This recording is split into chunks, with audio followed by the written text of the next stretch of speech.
Buenas jóvenes, en esta ocasión vamos a trabajar el diagrama de dispersión, otra herramienta de análisis que nos permite el control de calidad. Y lo que se busca con este diagrama es identificar la relación que hay entre dos variables numéricas, normalmente medidas sobre el mismo elemento de una muestra de una población o de un proceso. Cada elemento de la muestra se representa por un par de valores y el correspondiente punto en el plano cartesiano XY. La gráfica resultante se conoce como diagrama de dispersión y la clave para su interpretación estará en ver si los puntos siguen algún patrón.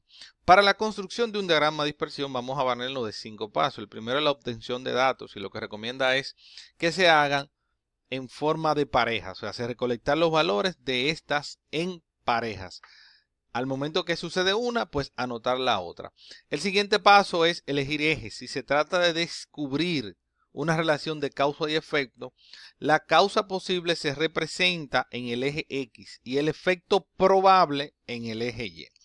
El siguiente es construir las escalas.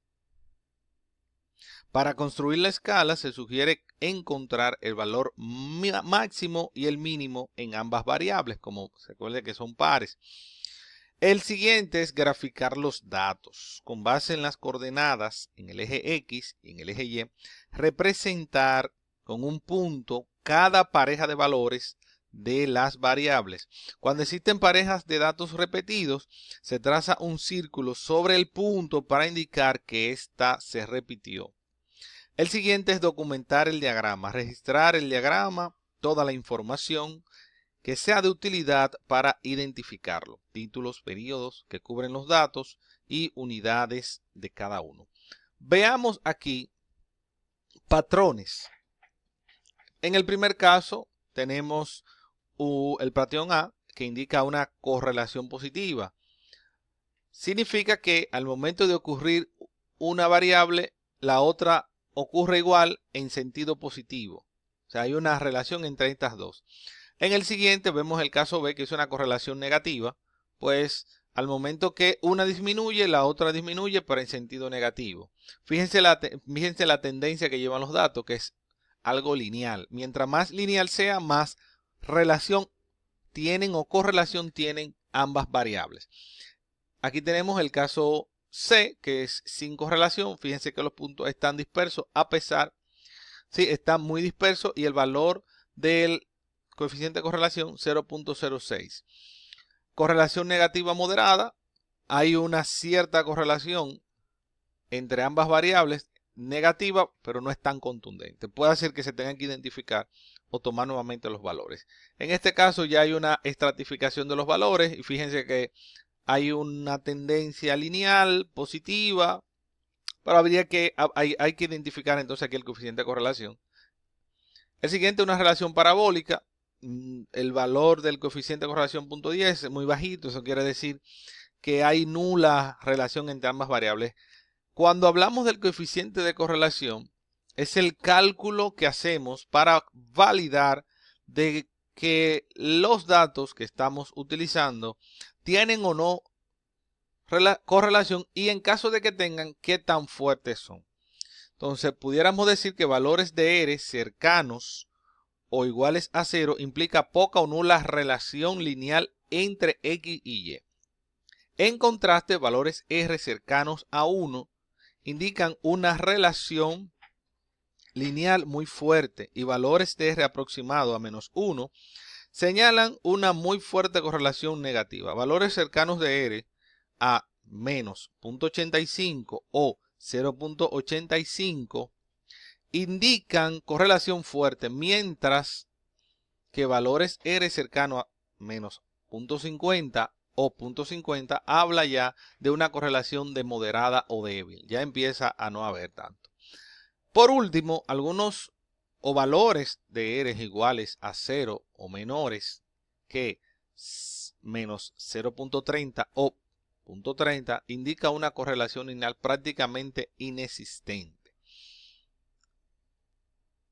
Lo que nosotros debemos buscar con los valores del coeficiente de correlación, vuelvo y repito, es qué tan fuerte es la correlación que existe en esas dos variables.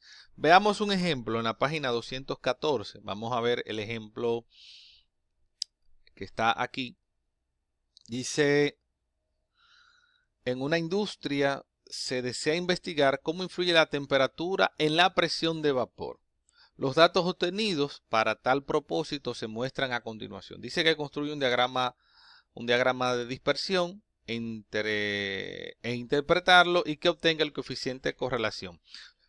Para la construcción de un diagrama de dispersión, recuérdense que son 5 pasos. De los 5, primero es obtener los datos. Ya tenemos los datos en pareja. Al momento que se tomó la temperatura, se midió la presión. Bien, ¿verdad? El segundo paso es elegir los ejes. Recuérdese que si lo que se busca es identificar causa y efecto, pues la causa probable se representa en el eje X. En este caso, lo que se busca es qué tanto influye la temperatura en la presión. Pues entonces ya sabemos cuál de los dos vamos a utilizar. Exactamente. La temperatura en el eje X. El siguiente paso para continuando con la construcción es construir las escalas. Y lo primero que me dice que identifique de cada uno de estos, ¿verdad?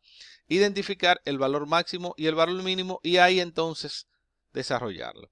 Vamos a llevar este gráfico, vamos a llevar esto a una hoja de cálculo de Excel, donde aquí yo tengo ya cada uno de los valores y el valor máximo y el valor mínimo de cada una de las variables. Luego de ahí, pues entonces paso y trazo mi eje en el que en el eje X voy a tener temperatura. Esta sería la temperatura que tengo aquí. Y aquí voy a tener la presión. Vamos a poner esto aquí.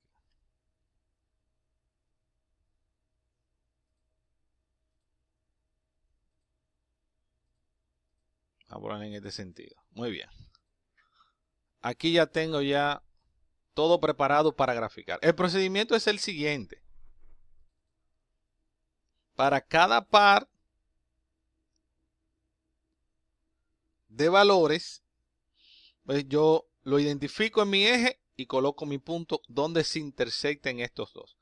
Puede ser que yo elija una escala de 5, tanto para el eje X como para el eje Y.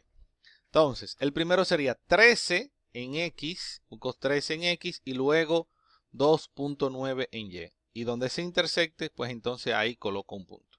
El siguiente sería 19.5 con 5.1 respectivamente en cada uno de los ejes. Y básicamente tendría una gráfica de esta forma. Insertar, pudiera utilizar gráficos recomendados o aquí yo tengo ya mi dispersión. Vamos a poner esto un poco más pequeño.